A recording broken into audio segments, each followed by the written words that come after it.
what do you think about Western democracy? Well, look, before I do that, let me, because I think I appear to be an optimist in what is a relatively pessimistic panel, if not room. So I'll begin by sticking up my finger, and don't take it badly, it's the index finger. The mark you see on my nail is a mark of a person who's just voted. We just had an election in my state, just over. Last year, we had a national election. In Indian elections, roughly 2/3 of eligible voters vote. At the national election, electorate of about 900 million, about 700 million voted. We count the votes in a single day. Nobody disputes the result after it's announced. And if you look, and by the way, from the time we started voting in the modern era, 20% people more vote today than they did decades ago. So the first message that somehow democracy is in trouble globally, worldwide, I'm sorry, I have to differ with it.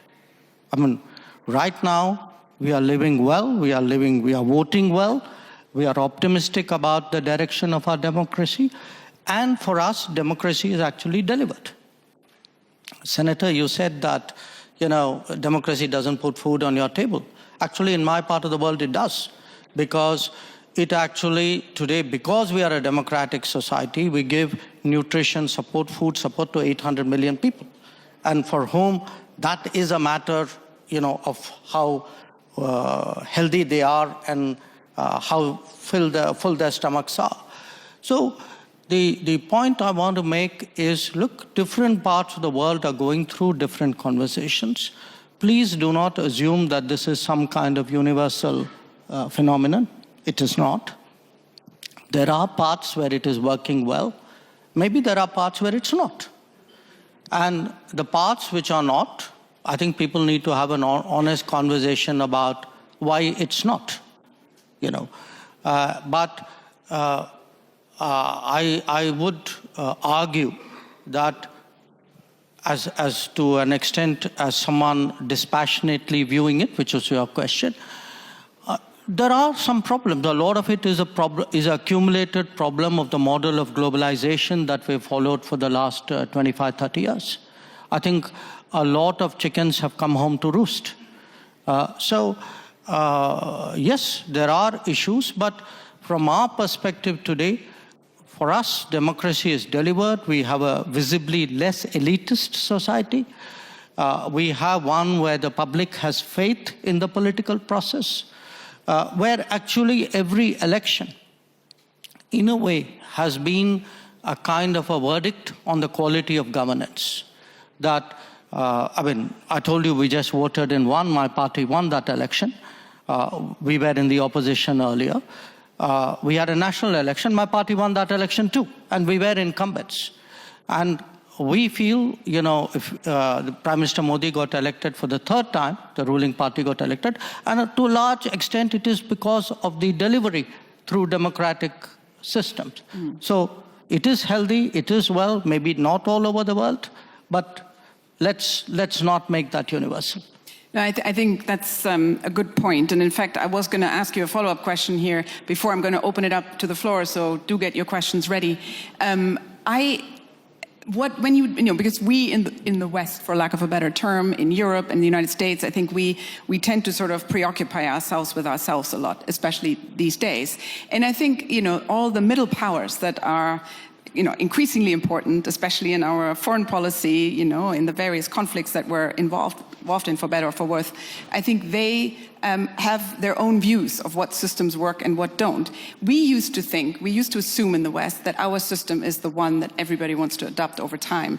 So I guess the question to you, India, of course, being the largest democracy in the world, is your sense among your counterparts in, again, for lack of a better term, the global South, that democracy is still a system people aspire to, countries aspire to, or are there now powerful alternatives, such as the Chinese model, which may be more attractive to people? Well, look, to an extent, all big countries are unique to an extent. But we would certainly hope, I mean, to the extent we think of democracy as a universal aspiration, ideally a reality, but at least an aspiration. It is in large part because India chose a democratic model after independence. And it chose a democratic model because we had fundamentally a consultative, pluralistic society. Now, there was a time, and I have to say this in all honesty, where West treated democracy as a Western characteristic and was busy encouraging non-democratic forces in the global South. It still does.